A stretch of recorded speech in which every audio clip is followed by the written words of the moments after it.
This is Shabbos Tezayin. We're talking about the differences between Beis Shammai and Beis Hillel, and we're talking about whether or not you can start a malach on Friday, continue it on Shabbos, whether or not you're allowed to have a guy do something for you Friday, continue on Shabbos, etc. Talk to Gemara. Rabbi Shem ben Elazar says, what is these words talking about? So we just finished saying that you're allowed to have a non-Jew work for you on Shabbos so long as the work is done in the non-Jew's house, but a non-Jew cannot work for you on Shabbos so long as the work is done in your house. So what are these words talking about? Less is the case of a specific task. When it's a specific task and they're doing it in their house, then they can do it. But if they're doing it in your house, then it has an appearance that they're working for you or the malach is being done on your behalf. Now, this specific task could be seen as meaning I gave it to you on Friday or I gave it to you sometime during the week to do a specific task. You decided you wanted to do it on Shabbos. That's your problem. The specific task is not to cook on Shabbos. The specific task, let's say, is to build a crib. You can build a crib anytime you want, but you're doing it on Shabbos. It's not my problem. You're doing it in your own house. You'll give it to me after Shabbos. That's fine. Really, you could have done it on Saturday night or you could have done it on Sunday night. The Gemara doesn't explicitly say this, but perhaps we can learn it out that way. Aval, Bischir Yom Aser, but if you can say that you have to work for this day, I'm hiring you to be a Shabbos worker, then it's Aser. What it's talking about, so then, when it's unattached on the ground, then you're allowed to then have the person do it. In other words, they're doing some daily work for you, washing dishes or something like that. But with something attached to the ground, doing work in your house, or doing construction, doing farm work, then it's aser. If they're doing it in another city, then mutter. Then either this way or that way, it's mutter. So the Gemara asks, what do you mean this way, that way? Are we talking about the case where it's a person hired specifically for Shabbos, and it is whether or not it's attached to the ground, or whether or not it's not attached to the ground? Or are we talking about benkach or benkach, whether or not it's a specific task, or whether or not it's working on Shabbos? Ma benkach or benkach? What is benkach or benkach? Bein betalish, bein bechuber. Whether it's attached to the ground, unattached to the ground. Bein besacher, bein bekiboilis. Whether it's a specific task, or whether it's hired by day. So it's all four cases. As long as the hiring is done on a different place, then that's fine. It doesn't have the appearance that it's doing it for the Jew. But if it's doing it in the Jewish home, then it's a problem.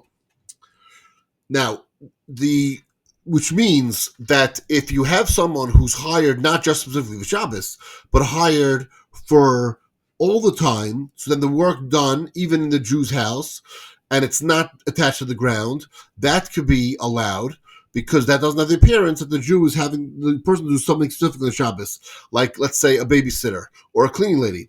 When dealing with a waiter, a person who is hired necessarily for Shabbos, so there are arrangements to be made.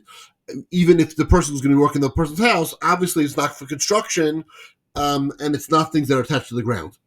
Rav Ila says, Bein v'talosh bein mechuber, whether it's a non-Jewish worker attached to the ground, not attached to the ground, but only if he's hired for a specific task. But if he's hired to work anything you have throughout the day, so then maybe that would be aser. Reb Shem ben Bar Kana b'Shem Reb Acha. Reb Shem Bar Kana says in the Shem Reb Acha, b'Shabbos, on Shabbos, uba avel, and regarding an avel who can't work and having someone else do work, avodah zara, or if a Jew is working on the festivals of idolaters, halach Rabbi Shem ben Elazar, halach like Rabbi Shem ben Elazar. Ein mishalchen igairis biyad guy. One may not send letters in the hand of a guy. V'loy be'erev Shabbos, v'loy be'chamishim Shabbos. Not on Friday and not on Thursday. It's interesting. This doesn't say to send mail. This says do not send letters by a guy in Shabbos. I'm going to see why it doesn't say to send mail, because there's actually because the Gemara actually makes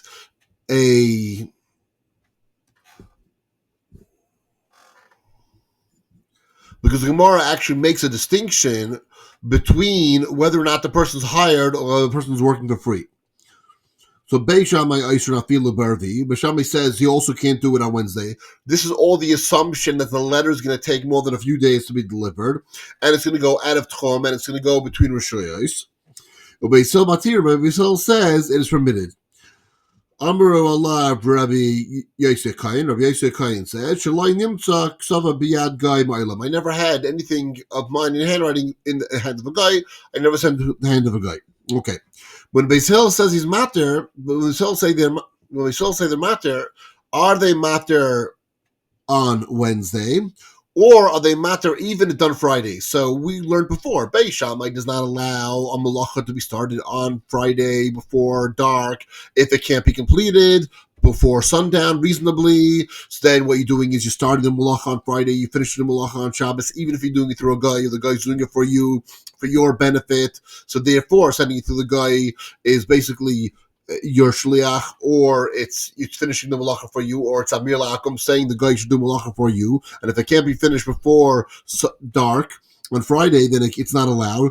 So it seems to now be extending to Thursday and possibly even to Wednesday if we know that for sure the letter is going to be traveling those days and it's not going to be able to deliver before them. Beisil Matirin could be Matirin even on Friday, because the Beisil doesn't hold this. Beisil says you're allowed to send off a malacha through a guy, and you're allowed to send off start a malacha when it starts with Shabbos, so long as certain things don't apply. For instance, everything, whatever the malacha is going to be doing is already started.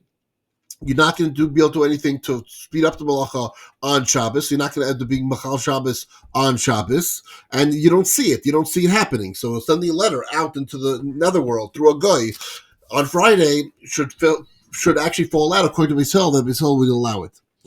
A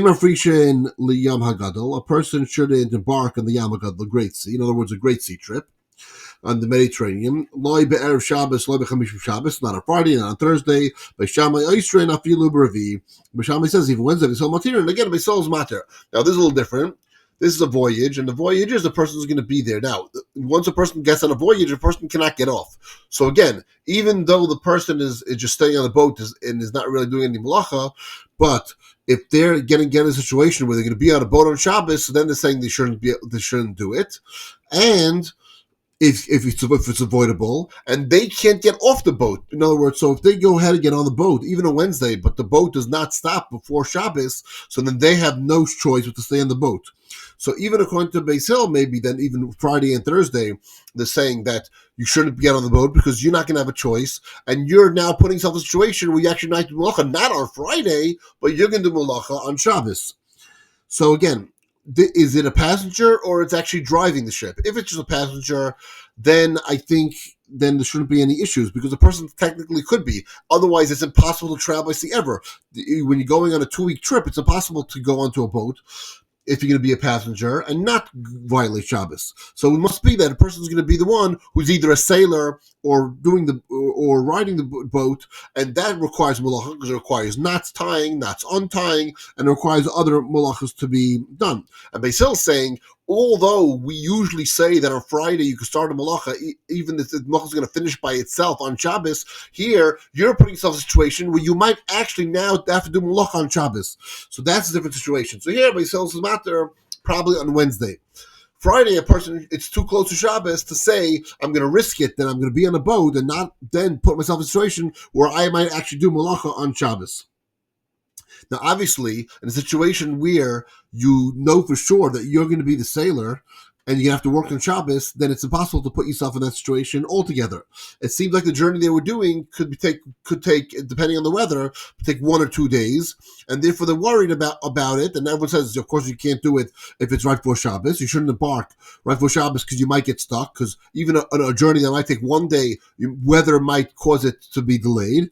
And the question is, how far do we go back? So Beis Hillel says that if it's Wednesday already and it's also taking a 1-day trip, it's not a problem. Beis Shammai is saying, no, you have to make the extra Gedarim even on Wednesday because it might be delayed 2 days by weather.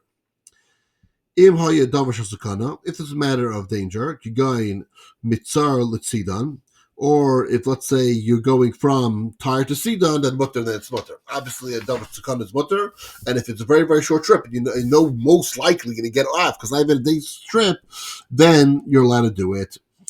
Again, this all implies that you're the one who's actually doing the sailing, tying and untying, and doing other malachas.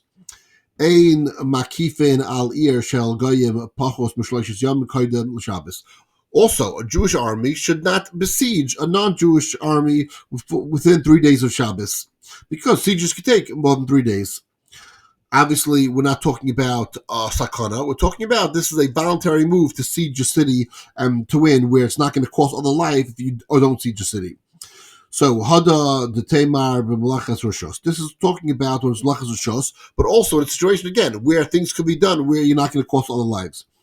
But in an obligatory war, in other words, if it involves any war of defending Eretz Yisrael or conquering Eretz Yisrael territories, afilu b'Shabbos, even on Shabbos.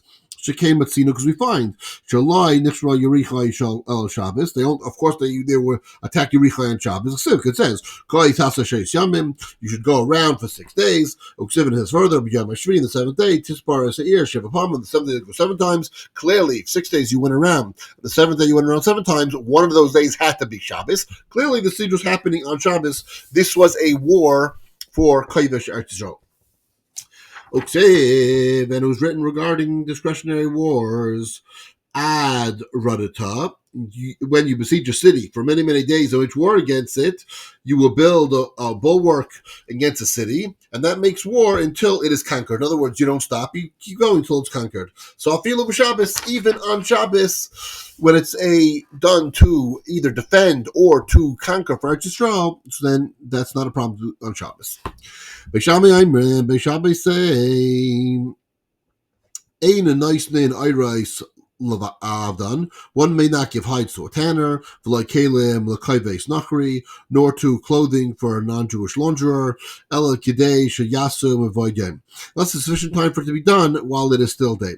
Bechulan Beis Hillel Matirim Hashem. And Beis Hillel will permit it while the sun is still up. Because what you're doing is you are giving away the responsibility to another, to a Nachri. The Nachri either could or can't finish on Shabbos. The Nachri could or can't finish on Motzei Shabbos. You're not telling Nachri to simply work on Shabbos.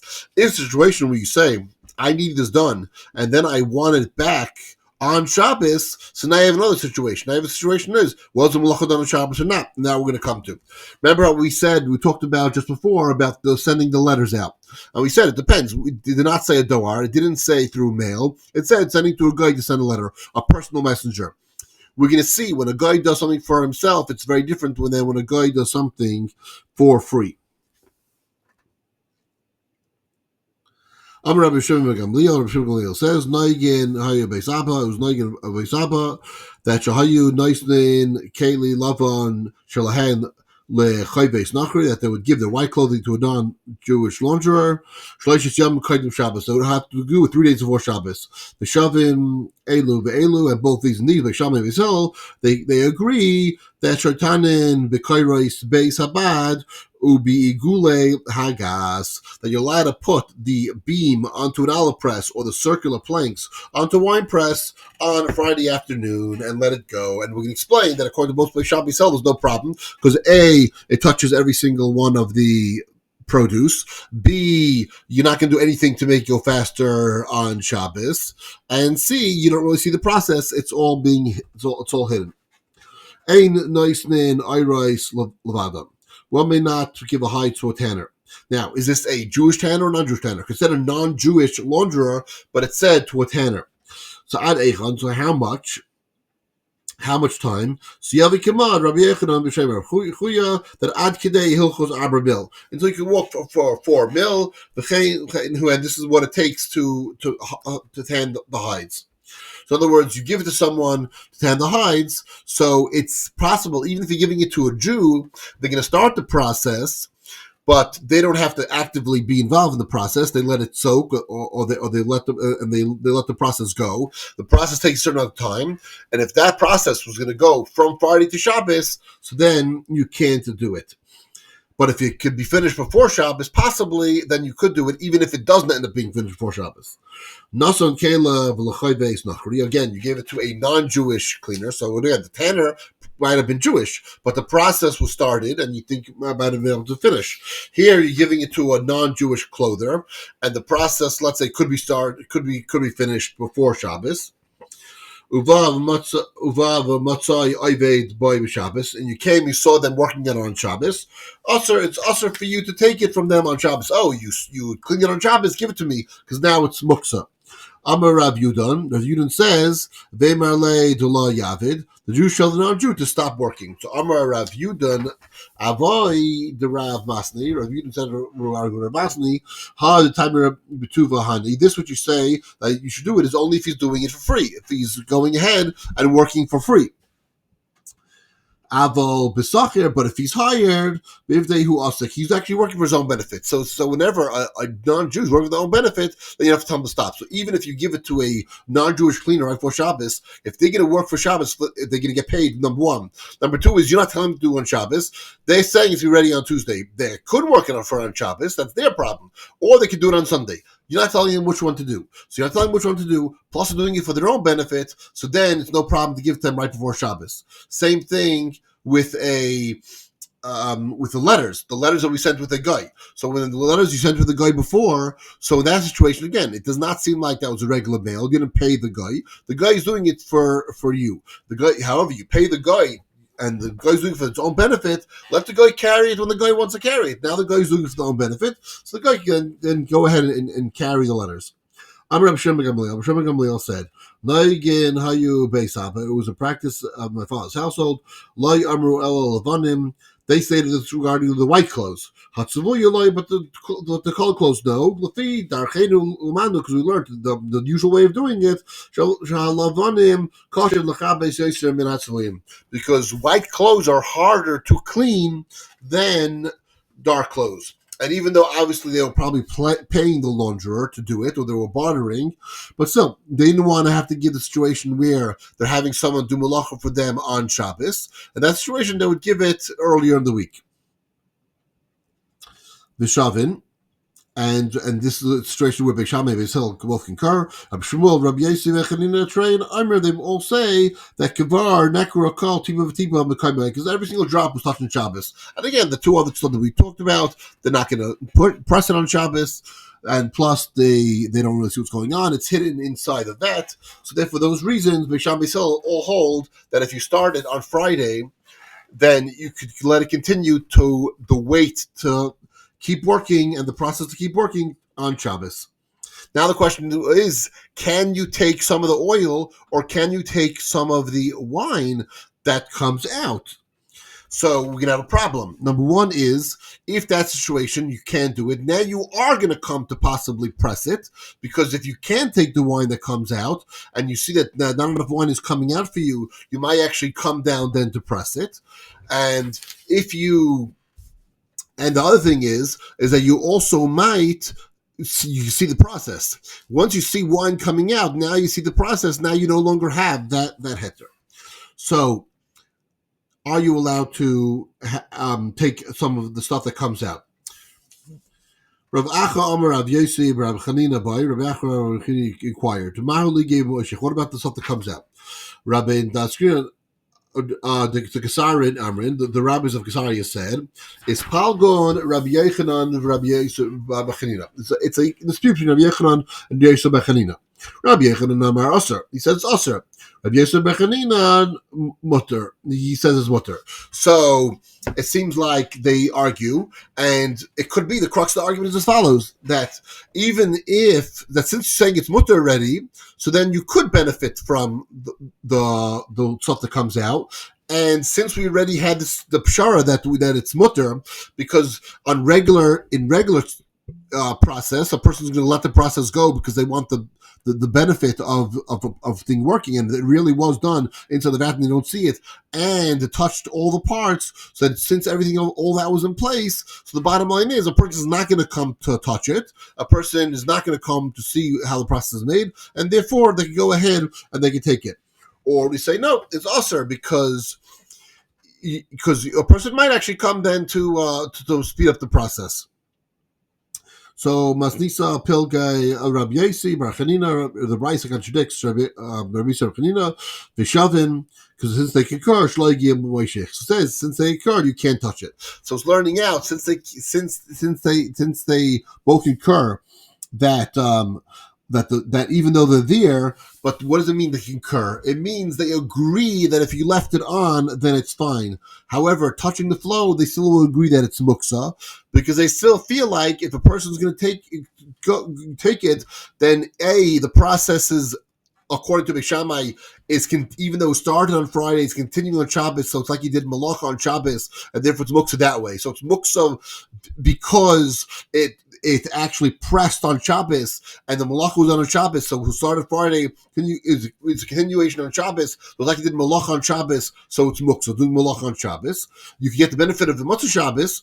They both agree that they allow it because of the situation where it's touching everything that started, but the bottom line is to then get the benefit also, that's already too much. Or you could say, no, we agreed that you could start it and you could leave it. However, if you're going to come to a situation where you're going to want it on Shabbos, then we're afraid you're going to go ahead and try to make the process go faster, and because of that, you cannot take any of the wine or the oil.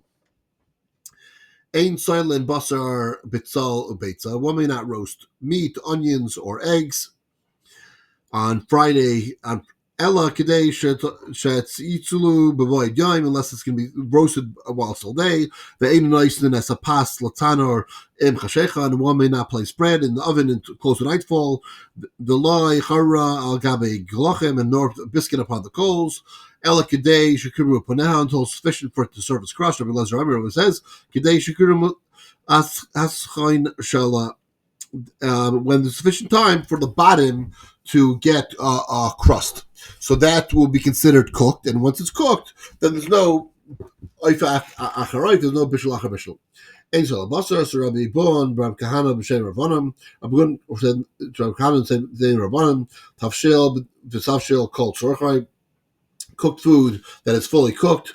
Mutter lashdois al gabe kira she'enoi kuba. You could put it onto an unbanked kira. The kira is an oven where you put the coals, and if you pack the coals, so then you're not going to touch it. But if it's unpacked, then a person might come to stir the coals.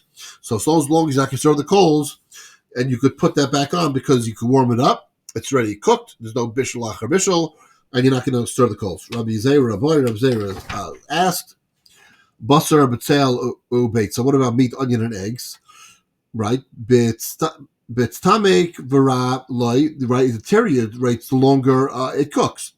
Zeh mitztamek v'yafaloy, but a cooked pot, you're saying that all of a sudden that's not a problem. V'at amar hachan, and then you say that two cases are equal. So Dilma Ella is amarza Ella chamin. Perhaps talking about hot water, and hot water actually does get worse. If hot water gets worse, so then once the hot water is boiling already, so then it's really no bishul bishul, and maybe that you could leave on because that you're not going to stir the coals to try to get it even hotter. Us Rabbi Shmuel b'shem Rabbi Zera. Shmuel said to Rabbi Zera, chamin chamu kol tzarchav, hot water that was fully heated on Shabbos. Us lashdoin al gabe kira she'eno kutma. It's forbidden to be left on top of an unbanked kira. So even if it was fully heated, we learned that no, you still cannot put it on top of an unbanked kira. So Rabbi b'shem Rabbi Yechon, saying Rabbi Yechon, tavshel shar shnusashel achelas ben droy. So a cooked dish of a bull's meat that was cooked to the point of being eaten by ben droy, 1/3 cooked. In other words, now it's I guess medium rare. So that's enough cooked. So mutter lahachzira agabe kira kutma. So maybe returned to an unbanked kira because you're not going to stir the coals, even though it's unbanked. You're not going to stir the coals because it's cooked to what you want it to be, and you're really just warming it up. V'tanya akai demar Rav Yaakov bar Acha b'shem Rav Yechanan, and the preceding statement of Rabbi B in the name of Rav Yechanan accords with the others. Rav Yaakov ben Acha said in the name of Rav Yechanan, Hashoifes as Gdera agave galachim. One places a pot of uncooked food upon coals on Shabbos. Matir bite. So masrin bite. So they warn him. They shouldn't do it. When the food is the point of heating ben droisa, so then he'll be liable. So a person puts a pot of food on the kol Shabbos. As they say, by the way, once it gets cooked, up to ben droisa, that's already going to be a violation of cooking on Shabbos, and therefore you have to be careful and not do it. Rav Acha, Rav Tanchon, Bar Chia, B'Shem Rav Shimon ben Rabbi. Rabbi, Rabacha, Rav Tanchon, Rav Chia said in the name of Rav Shimon, son of Rabbi, Chamin shehu chamu kol tzarchan, hot water that was fully heated, mutter lachzira nagabe kira she'ino kutma, may be returned to an unbaked kira. So Rab Zera asked, lahashai saucer? Leaving it is permitted, lahachsar mutter, but returning it is mutter? Dilma, Allah is functioning al Pesach, therefore must be talking about a Pesach, that Asa Ravacha B'Shem Hashem Rabbi, the Pesach Shnitzel Kol Tzarchi, that a Pesach that was fully roasted, Moto Lahagzar Al Gabe Kira Sheino Kudma. You could put it on an unbanked kira to keep it warm until you eat it. And then the Mishnah is going to go weiter and say that ain't nice in the pasatana, or you talk about bread on the next stuff.